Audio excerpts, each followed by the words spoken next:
We're going to be talking about getting started with custom Power BI report themes. So as we're talking today, just wanted to talk a little bit about myself before we dive in. So my name is Jeremy Black, and I am a 3Cloud senior consultant.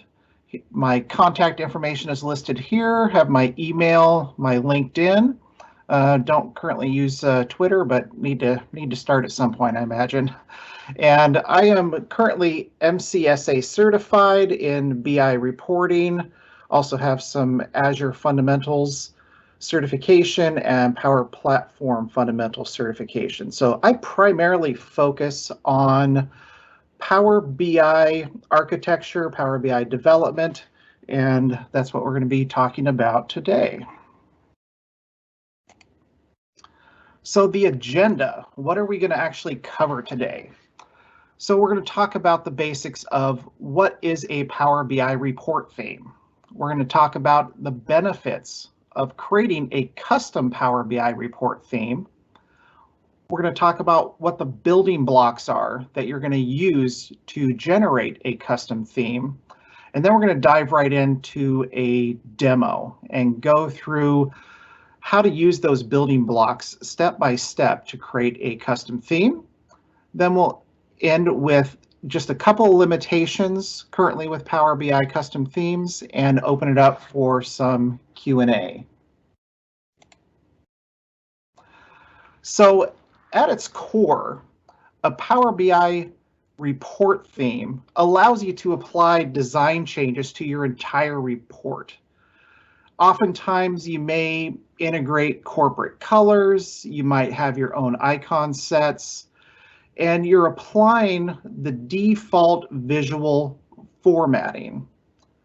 When you apply a report theme, all the visuals in your reports use the colors and the formatting as their defaults. You can certainly overwrite those defaults, but it allows you to have a common starting point as you're developing all of your reports. Basically, there are two types of report themes. Built-in, that just allow you to easily change between different color palettes and some visual settings. And then custom, the ones that we're going to focus on today. And there's two ways to actually customize a Power BI report theme. One is directly through Power BI Desktop itself, and the second one is by manually manipulating the underlying JSON theme file. So a JSON file, if you're not familiar with those, is basically a human readable text format. Its official name is JavaScript Object Notation. The good news again is it's very human readable, and you just have to give it some basic information that it'll be able to interpret into a theme. And we'll be talking about that and showing side by side as we make changes in Power BI Desktop, how that will directly impact that underlying menu, that underlying instructions it's getting from that JSON theme file. And then further manipulating that file beyond what you can do in Power BI Desktop to get even more granular in how you're customizing those themes. So one thing we need to ask ourselves is why would we want to do this? What are the benefits of creating custom report themes? First and foremost is creating visual consistency across your reports. It's very difficult for end users if each and every report has a different look and feel. And custom themes address that consistent look aspect of a report. And another thing for report developers is it's eliminating the monotonous task of setting common visual properties over and over again. So for example, I'll do a conservative estimate. Let's say an active report developer is developing 50 reports per year. Maybe there's an average of 5 pages each. And on each of those pages, there's an average of 10 visuals. And the report developer who is not working with a custom theme is setting, let's say on average, 10 properties per visual.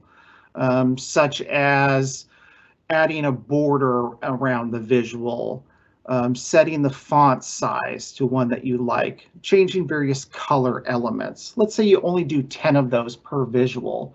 If you multiply all of those together, that would be 25,000 manual touches just to generate those 50 reports. And that's what we really want to eliminate. We want to reduce the number of repetitive tasks that we're having to do during report development. Now, certainly you could eliminate some of those repetitive tasks by having design templates and leveraging copying and pasting of visuals that you have created in the past, but it's very difficult to maintain consistency when you're trying to just solely rely on design templates and copying and pasting, because inevitably things are going to get out of sync. So themes are the one way that we're going to talk about addressing this. So before we dive into the demo portion, I wanted to talk high level about the building blocks, and we're going to be going through these in more detail as we go through the demo section of the presentation today. So the first building block are the data colors themselves. This is a palette of colors that you provide to the custom theme that tells it, as it's displaying data on the visuals, what color should each layer of that visualization display. And the next item are structural colors. These are things that are not necessarily driven by the data, but the overlying structure around the reports. So structural colors could be colors for backgrounds of your visuals and colors for the grid lines on a table or a matrix. And in total, there are 6 structural color classes that you can set. And by setting each one of those structural colors, you're actually setting multiple elements at one point. The next item is text. And within the text, there are 4 primary classes. And again, when you're setting properties on a class, you're setting it across multiple elements at one time. There are 8 secondary classes that are derived from the primary ones. You can set those, but it's not required. That's something that's optional, and we'll talk a little bit about that. We won't be setting the secondary classes in today's demo, but I'll talk about how those inherit from the primary. And then next is visual styles. When we're talking about visual styles, this allows you to get more granular. You're able to specify specific visuals that you want to change, or maybe even a property across all of the visuals.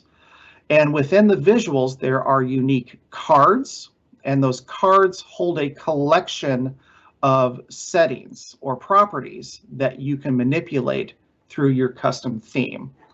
So hopefully this will make a lot more sense as we actually step into the demo section of this presentation. The demo is going to be the most content throughout this webinar today, because I really want to dive in, show you what it's like working with these custom themes and building it layer by layer. So let me go ahead and jump in and switch over to Power BI Desktop. And take me just 1 second here to get up my notes. So here is a sample report file. The visuals may not make a whole lot of sense. It's really just the purpose is to test out the custom theme and see how it changes as we make changes to the theme file itself. As we go in here, the first part is how to work with the out-of-the-box default themes and how to change the built-in themes. Once you understand that, then we're going to add on the next layer of actually going in and customizing them. So at the very basic level, all of the built-in themes can be accessed through View, the drop down here, and then you can select any one of these built-in themes, and assuming that you haven't overwritten the defaults in your report, it will react and respond to those themes. Here I'm simply going through and changing the default themes. Many of you have probably already gone through the process of doing this. As we're building custom themes, we're actually building off of what's known as a default theme. So if I look at one of these, let's say, darker themes, I can come in here and I can actually save that theme as a JSON file. But you'll notice if I go to one of the default themes, which is either default or classic, they do not have the option by default to save them. And the reason for that is there's actually nothing in that JSON file other than the report name itself. These are all default settings that are hard-coded behind the scenes in Power BI. And the main benefit of having these default themes to build on top of is you do not have to set every single property and every single element. If you're happy with one of the default settings, you can just leave it. As you're building a custom theme, you're simply specifying which ones of those default properties you want to override. So even though I cannot save out a default theme, let's just go ahead and say we wanted to customize it first. So I'm just going to go ahead and... Hey, Jeremy, I hate to cut you off, but people are saying that they can't see your Power BI screen, your Power BI desktop screen. They can only see the PowerPoint. Is that what you want them to be seeing? Let me go ahead and switch that over.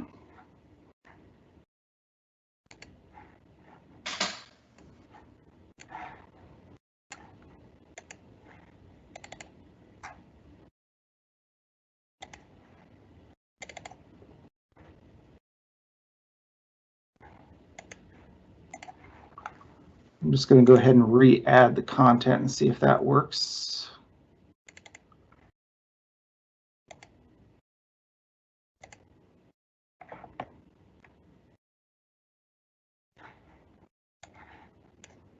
Okay, how's that? Yep, I can see it. So if everybody in the chat can just let me know that you guys can see it, that'd be perfect. But I think you're good to go. Perfect, thank you very much. Okay, so just to back up a step, as we're going into the drop-down menu again, we're under View and just switching between these custom themes, pretty easy. Just selecting which theme that you want to change to. And again, as long as you haven't overwritten the default values, you're going to be able to just switch between these easily and not have to really do anything else. But as I was saying before, what you didn't see is the default. If I want to come in here and save it out, it's grayed out. And that's because there's really no information. Again, that's hard-coded. So let's just go ahead and hit Customize, and I'm just going to hit Temp. And this is the start of our first custom file built on top of the default theme. I'm going to go ahead and hit Apply. I am going to save the current theme now and just call this one Theme JSON. Now, the one thing you're going to need in order to be able to work with underlying theme files is a good JSON editor. Just to keep things simple, I'm actually using Notepad++ and adding in a plugin called JS Tool. I actually have JSON Viewer as well, whatever your preference is. But these are going to allow you to bring in the JSON, format it, and just make it easier to read and edit. There's a number of JSON editors out there and JSON viewers out there, but Notepad++ with these JSON plugins such as JS Tool are just an easy way to work with the files. So I'm going to go ahead and open up that file that I just created. And we see all it is a name called temp. That is a valid theme. You may be asking, well, how do I still have colors when I've applied a theme to my report that has nothing on it but the name? And that again is because the underlying default theme is hard-coded into Power BI Desktop. So everything that you're adding onto your theme is going to build upon those defaults that are hard-coded. So starting out, I went ahead and just created a basic theme file called demo. And we're going to go through and we're going to add additional steps as we go along. So starting again with building upon the default theme, we're just calling this demo 1A. Has nothing but the name itself. From there, and let's go ahead and apply that theme. So I'm going to go to Browse for Themes, point to the theme file that I've created, demo 1A, and it says import theme was successful. That's how you know there's no syntax errors in your theme file and it's able to import and read it correctly. Again, it shouldn't have had a hard time with that. All it was displaying was the name itself. Now, as I come in here and I hover over the current report theme, it says current theme demo 1A. Next step is to start working with those building blocks. And the easiest way to do that is to start through Power BI Desktop and then seeing how that's creating content within the JSON file. As you get better with them, maybe you don't need to go through the desktop as the first starting point, but this is a good way to learn how themes are built and also to get the syntax layered into that JSON file correctly without having to worry about it. It's much easier to edit the JSON once it's there than to write it from scratch. So let's go ahead again and customize the current theme. That first building block, again, is known as data colors. And there are 8 colors that are displayed within a palette. Now you can extend beyond those 8 colors, and generally, if you're adding more than 8 colors to a visual, that's probably an indication that it's needs to be refined, because the human brain just can't comprehend too many colors on the screen. But we're not really going into design or color theory today. We're just talking about the limitations and abilities of the custom themes themselves. So again, if I click on a visual, and I go into the formatting pane and I go to data colors, that's where they are represented. You're probably very familiar with this if you've done any report development. So the 8 colors within your palette are going to be displayed across the top, plus defaults that you always have of black and white with the corresponding gradients underneath them. And these gradients underneath are created automatically based upon the 8 colors that you choose. So I'm going to come in here and again apply a color palette that I would like. Now, coming up with your color palette can be based upon possibly your corporate theme. Maybe your marketing department has a style guide and it lists various color combinations that look good together that can be leveraged for your report theme file as well. If not, it may be something that you have to create from scratch. And there's various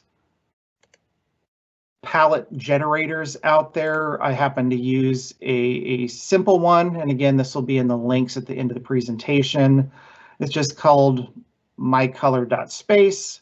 I picked a main color that I wanted and selected generate, and it gave me these palettes that I could choose from. And then it was simply a matter of copying these hex codes that represent the colors and putting them into my either directly into the JSON file or by putting them one by one into these color boxes. So let's just pretend we're going through that process, and I select a green one and then a blue one and a light blue one, and you get the point. I'm basically going through and setting a hex color for each and every one of these 8 theme colors. Now, in the interest of time, I've gone ahead and done that and saved it out as a JSON file. So let's go ahead and apply that next layer. So again, I'm going to go to Browse for Themes, and we have 1B. And it has imported my theme successfully. But let's go ahead and see what's actually happening behind the scenes. So we started with 1A. I went in, and in this particular case, we customized the current theme directly through Power BI Desktop and set these 8 colors. What that did in the background is it actually generated a list of those 8 colors. Now, in this particular example, I actually extended it by a few more. So this one I have 11 colors, but again, only the first 8 are going to be displayed in the palette, but these additional colors will come into play anytime you go beyond that 8th data element in a visual. It will continue to extend. Now, one thing to be cautious of is if you have created more than 8 colors within your palette and you go back into Power BI Desktop and manipulate them through this interface, it's going to truncate them and only list those first 8 in your JSON file. So just keep that in mind, that once you have gone beyond the 8 and you have started manipulating the JSON file directly, you have to continue changing the colors in the JSON file in order to avoid those extra color elements being truncated. Okay, the next step, next building block is right underneath that. And those are known as sentiment colors and divergent colors. To find out what those mean, you can actually just hover over the information icon. And as I hover over the sentiment colors, it basically tells you that these colors are used in KPIs and in waterfall charts to indicate positive, negative, or neutral results. And then if I hover over divergent colors, these tell me that the colors are going to be used in conditional formatting. So if you're applying a conditional formatting in a table and the color range, for example, let's look at this table right here, the min and the max are being spread across these 2 color elements.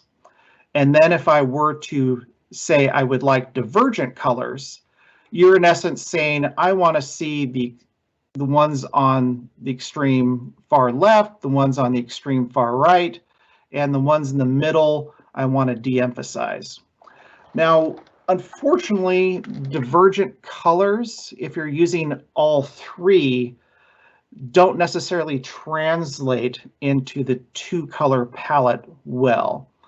Normally, if you're looking at a range of data and you just want to simply go from low to high and color code that accordingly, that's actually what is known as sequential colors, which is covered by the min and the max.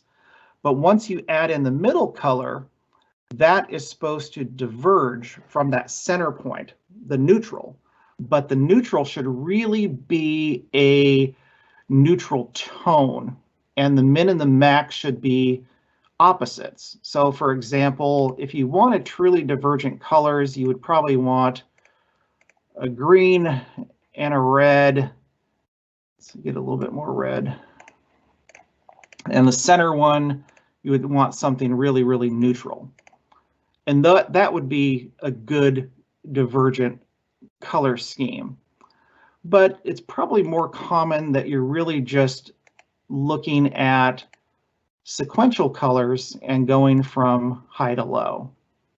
So I'm just going to go ahead and cancel out of that and show you real quickly on desktop what I mean by the divergent colors.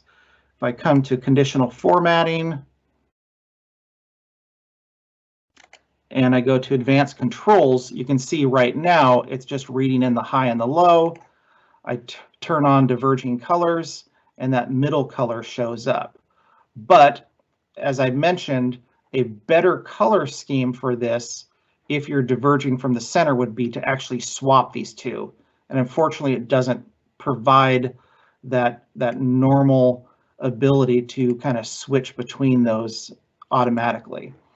So when I'm deciding between how I'm going to pick the colors for diverging, I'm generally going to go with the more common scenario, and that is a simple 2-color gradient, and that's the one I focus on. And then if I ever do need the true diverging colors, then I might just add that in manually at the time. But let's go ahead and apply that next layer of sentiment colors and diverging colors. So I'm going to browse for theme. I'm going to go to C, and this has applied those settings. So let's go ahead and see what's actually going on in the JSON file again. So here you'll notice that we have a new section, and these are the sentiment colors as well as the divergent colors. So one thing you'll notice is some slight differences in the names that you see in the JSON file and the names that you'll actually see in the customization panel. So if I come over here, let's go ahead and get a side-by-side. And as we look at this, we have negative, but here it's listed as bad. Positive, here it's listed as good. And neutral is actually called neutral. And then we have max, which is maximum, the middle, which is called center, and then the min, which is called minimum. And those are all set through the user interface. Now there's also the ability to set a null value, and a null value you can activate through the conditional formatting setting and tell it what color to display if there is no data and you have selected that option. So in this particular case, I've just given it a gray color code. So let's go ahead and expand a year where there's some data missing. Actually, it's down in 18.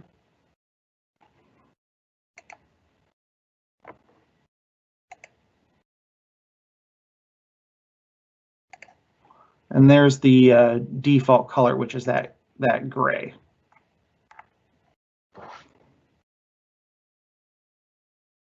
And let's go ahead and do that to previous year sales. And again, do specific color. The default is gray that we've set in the JSON theme file. And there we go. So now we see the empty data for the previous year sales, because the first year of this data is 2018. There's no previous year sales, and that null value was actually set to gray. So the one thing to note about that is that's just one example of a property that cannot be set through the user interface at this time. So if you want to set that additional value, that's an item I actually came in to the JSON file and simply added my property of null and added the color selection.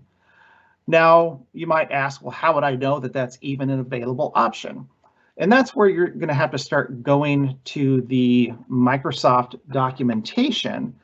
And there is good documentation, relatively good. It sometimes can lag behind changes in Power BI Desktop and have some confusing elements in it. But within the Microsoft documentation, it's going to list a lot of information, including the properties for the most part that you can set. Sometimes it doesn't have absolutely everything, but it has quite a good selection. So if I come down to this particular section, it shows me that null property can actually be set through the JSON file. But again, it's not presenting itself through that desktop interface. So that's just the start of how you can extend what you can do beyond just manipulating your theme file through the desktop by going into that JSON file and adding additional information. So that is the sentiment and divergent colors. So let's go ahead and talk about the next building block. Let's go back into customize current theme. And the next building block is what I referred to as structural colors earlier. And that's going to be listed under the advanced section. So underneath the advanced section, it's going to list those 6 structural color classes that I mentioned before. So here we can see first level, second level, third level, fourth level, background, and secondary background. Again, this is going to be a case of the names that you see in Power BI Desktop are not going to match what we actually get in the backend JSON file. But because we're able to immediately see the results, it's easy enough to match them up. So let's say I want all of my first level elements to be blue. And I want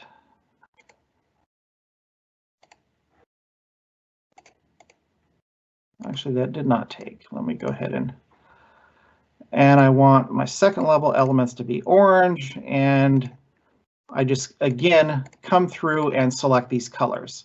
Now again, I would do this with more care. I would refer to my color palette that I'd selected earlier. I would look at what each one of these elements is actually changing by referring to the documentation. That's going to tell me exactly what is being changed by that element. And based upon that, make a more educated selection. But just for brevity, I'm just going through and making these changes quickly here. But once I've done that, it is now going to write the JSON that corresponds to each one of these color classes. Let's go ahead and bring up what's actually done here. And we are on 1D. Okay, now as I come in here and I look at customizing the current theme and I compare that to the file for 1D, we again see more added to our JSON file. And as you're starting to see, this is kind of a building block process. You go through each section, and each section is going to correspond to a section of information within the JSON file. And again, starting by using the Power BI Desktop Custom Builder is a great way to see what it's called immediately in the back end and be able to overwrite those values. Now, I've gone in and I've set every single value in this particular case up to this point. Just keep in mind that you don't have to do that. You're only wanting to set properties where you don't like the default. You want to overwrite the default and have it take on a new value. So if I was okay with the good, bad, and neutral colors that were part of the default theme, I could just skip that section and I don't have to worry, because those are going to be set by the hard-coded defaults in the system. And that goes for really any of the properties that we're going to be talking about.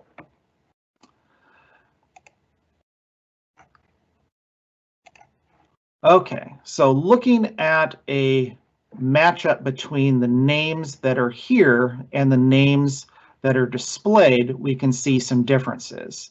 And I took the time to make sure that everything was aligned in the same order just to make it real easy to match them up. So we have first level element is actually called foreground. Second level element is called foreground neutral secondary. Third level element is called background light. And just as you can see, there's been changes on the front end and the back end has remained the same, most likely for backward compatibility, as you would expect. And so that's just one thing to keep in mind as you're going back and forth between modifying in the front end and looking at the JSON in the back end is those differences. So again, we have been able to set 6 color classes, 1, 2, 3, 4, 5, 6, but you'll notice a 7th item on here. This is another example of an element that you cannot change through Power BI Desktop UI. But it is an element that can be set additionally, and that is a table accent color. So the table accent color is really going to be, for example, the frame outline color, which in this case I set to green so it would show up. And by setting that element, you're overriding the default and giving it a new value. And that's not necessarily its own color class. That's considered an optional override element to be able to set that property.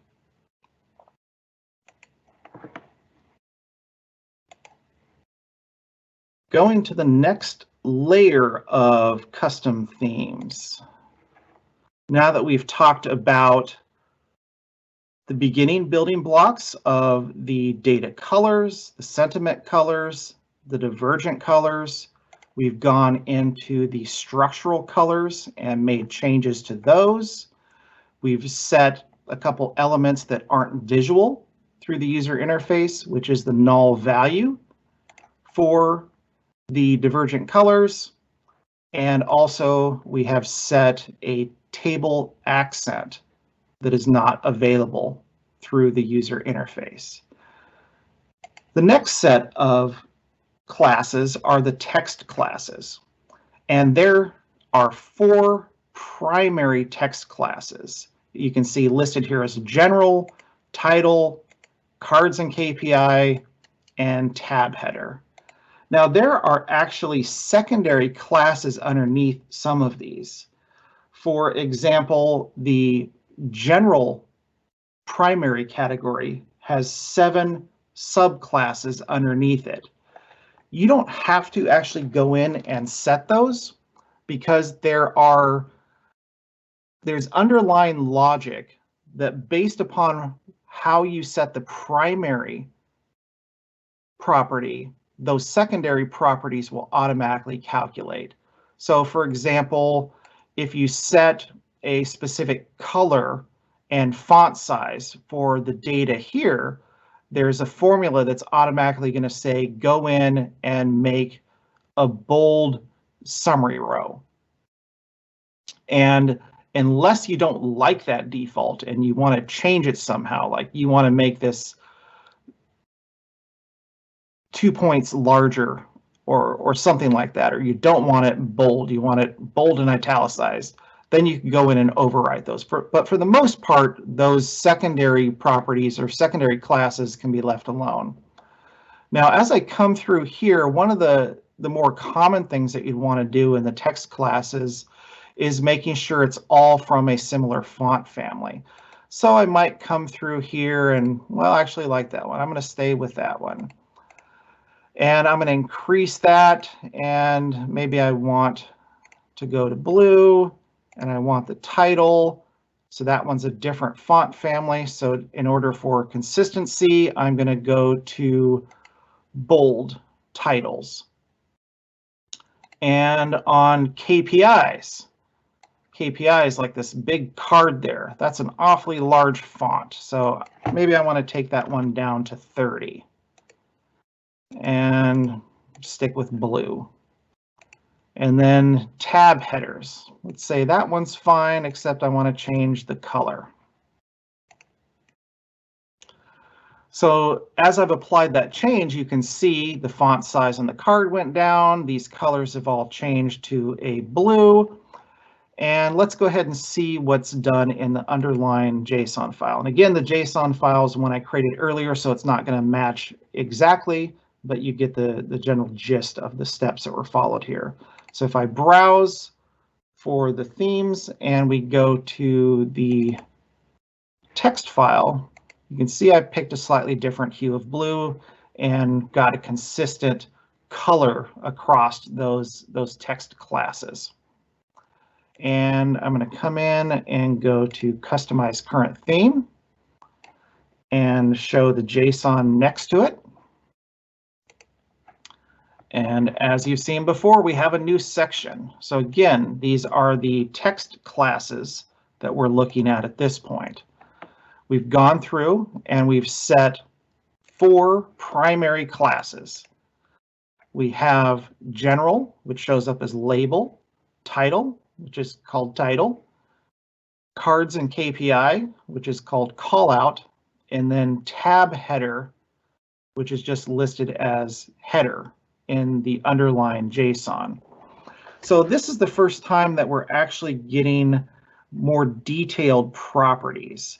So I'm going to go ahead and expand this, and you could see within here we have this bracket, and this bracket begins and ends to encapsulate all of the properties within those text classes, those 4 primary text classes. And the first one, general, again, is called label. And within these brackets, there's 3 different properties that are being set. We have the font itself, we have the font size, and then the color of the font, the color of the text. And again, we just see the same thing. We see the font size, and the color. In this particular case, I edited everything so it would show up in the JSON file and be visible. But again, if you were to prefer the default and it was already set to a font size of 12 and it was already set to this particular font family, you wouldn't have to write that into the JSON. If you don't touch it, it won't write to the back-end JSON file. Let's say all we wanted to change was the color. You can do that. But this is what all 3 of those look like as a group. Go ahead and collapse that down.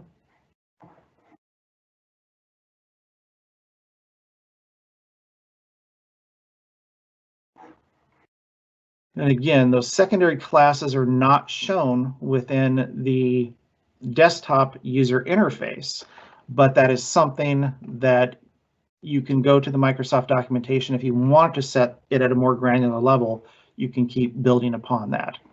So let's go ahead and go to the next very important section, and that is the visual styles. So as I jump down to the visual styles section, it is giving me the ability to set multiple general properties. And these particular properties are going to be set across all of the visuals. So for example, when I select the visuals through the user interface and I set the background, that's going to set the background for all of these visuals. And you look in the right-hand side, the visualization panel, let's make something garish and just say, I want red. You see all of the visuals at once change their background color. And that's what this particular user interface is for, is actually going through and setting those at a macro level.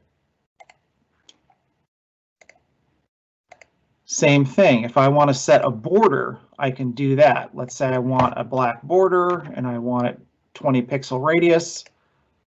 I could come in and do that. And that's setting it across all of the visuals.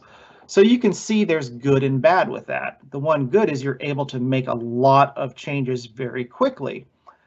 But there may be cases where you don't want it to occur. So for example, this particular shape element, I normally probably wouldn't want a border around that. But if border is on 90% of the visuals, then I would probably want to set it at that high level and then just turn it off within the theme file for those ones I don't want it applied to. However, if I only wanted the border around a few visuals, then I would probably set those one by one and not set it at that macro level. So those colors are pretty garish. I actually set it differently in my test file. So let's just go ahead and apply that.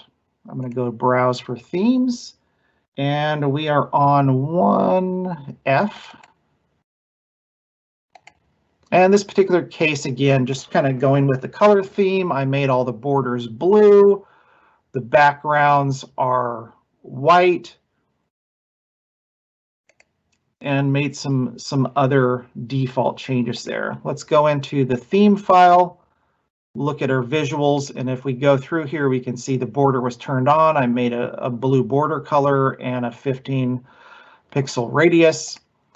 The headers, I set the border color and icon color, such as this back button. You can see the back arrow, I've set the color there, and tooltips as well. So in this particular case, the default background color is a dark gray near black color. But now with that changed, I hover over here and we get the nice bright blue tooltip in the background that is more in line with the theme that we're building on. Okay, going to customize again, and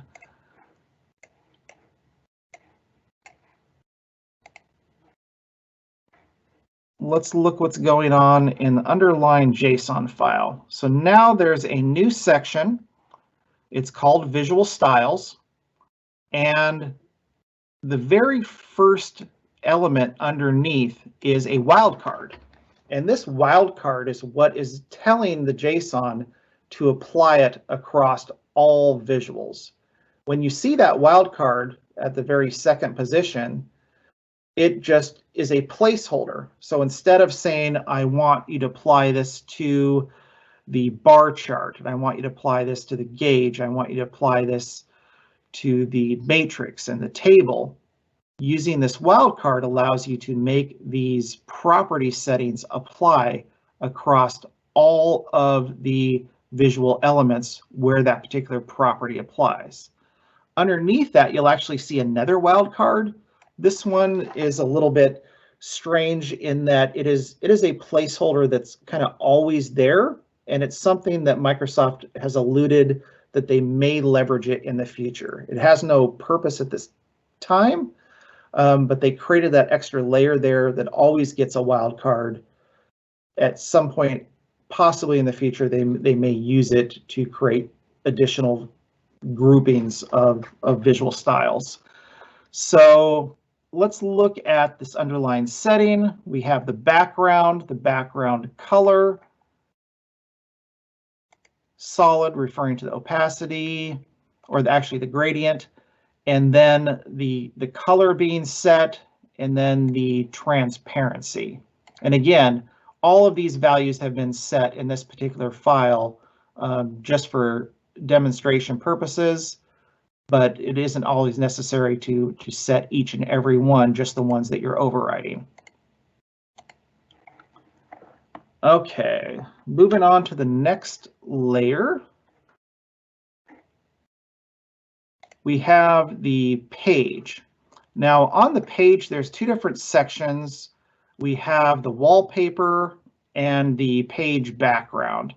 Now the wallpaper is going to be the very back element behind the canvas. And oftentimes you can get away with setting the wallpaper to a specific color and just setting the page background to 100% transparent. So if I do that, now it's going to not only do the canvas, which is delineated with this little dotted line here, but it's also going to bleed past to the background behind that as well.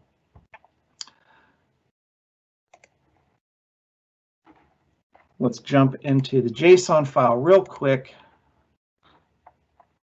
And we see within the page section, the wallpaper is called outspace, and then the page background just lists as background. So in this particular case, I didn't set all the properties. I just wanted to show you what that would look like. So here for the outspace, the wallpaper, basically, we've set the color to kind of this cream color, and the transparency is at 0, but the background of the page we didn't really need to set the color because the transparency is at 100%. So you could set a color, but it's always going to be 100% transparent, so it would be superfluous. So in this particular case, we just set the transparency level to 100 and nothing else for the page background so that the wallpaper shows through. And the next building block before we jump back into the slides and open up maybe for a couple questions is going in and adjusting the filter pane. So as we go through and adjust the filter pane, there's going to be items that are, again, very familiar, the background color, the transparency, but one thing that's slightly different here is it's based upon the state of the filter. So applied filter means you have selected a filter, and let's say we want some sort of effect that looks like a highlight. So here I've applied kind of this yellow highlighting that allows you to easily see that the filter has been applied. I'm going to go ahead and apply that theme style real quickly here.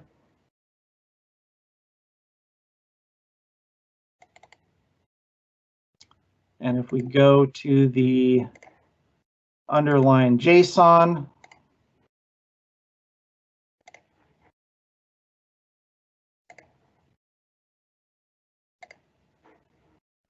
there we go.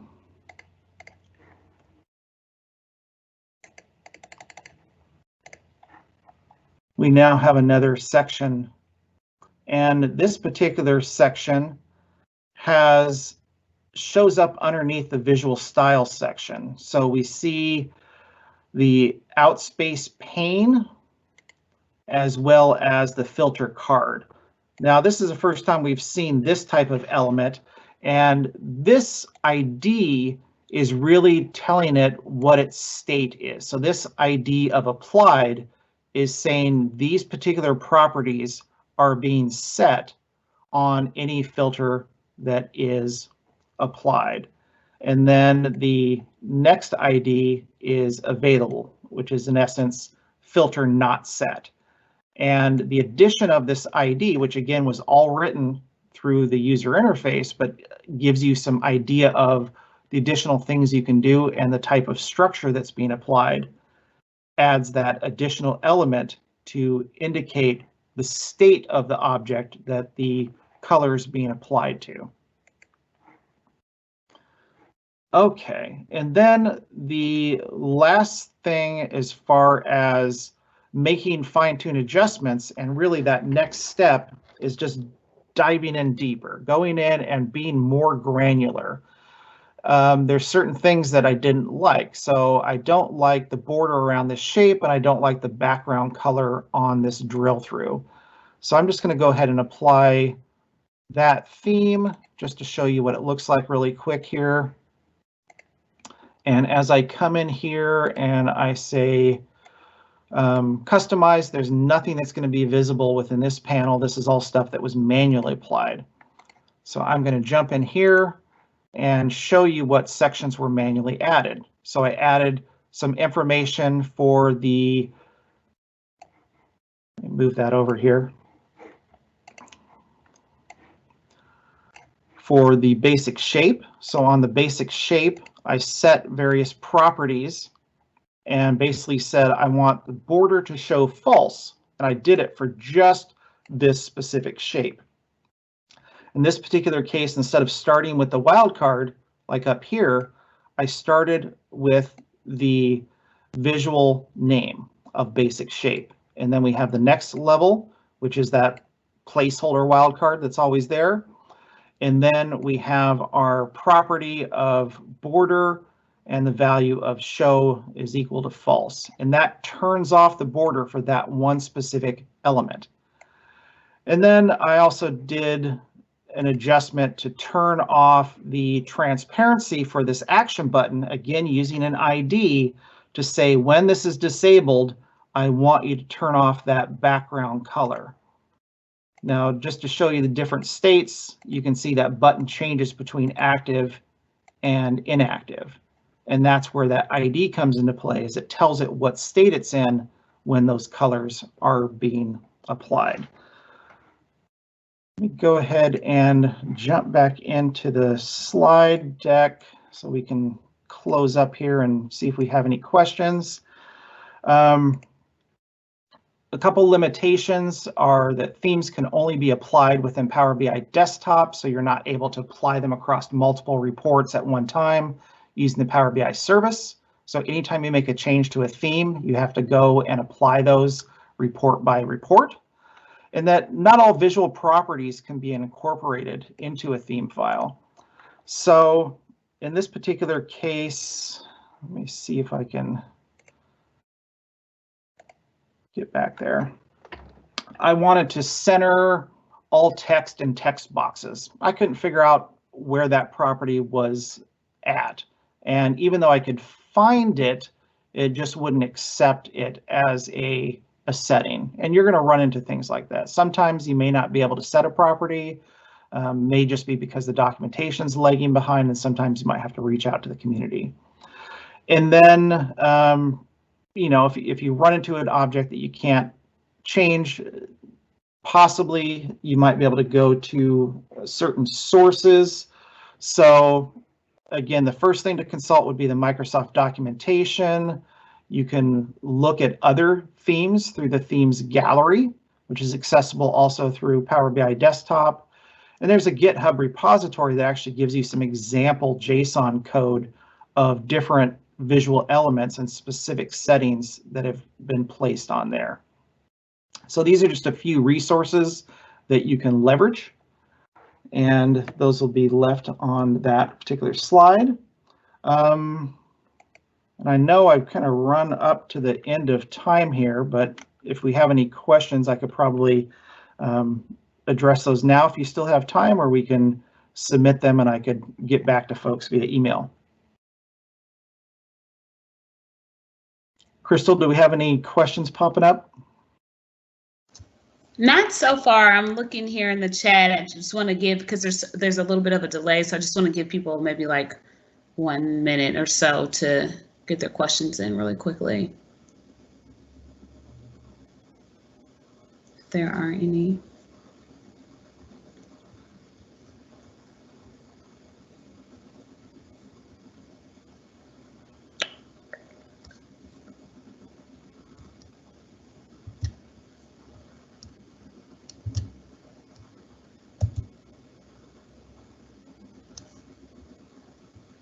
All right, it looks like there aren't any. So if you guys have any questions or think of anything after this webinar, please feel free to reach out to Jeremy or myself. We'll be more than happy to help you guys.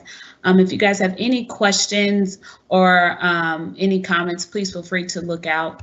You can feel free to email us too as well. I hope you guys have a good rest of your Tuesday. Like I stated before, you guys will receive an email link tomorrow with the recording in your email box around noon Eastern Standard Time.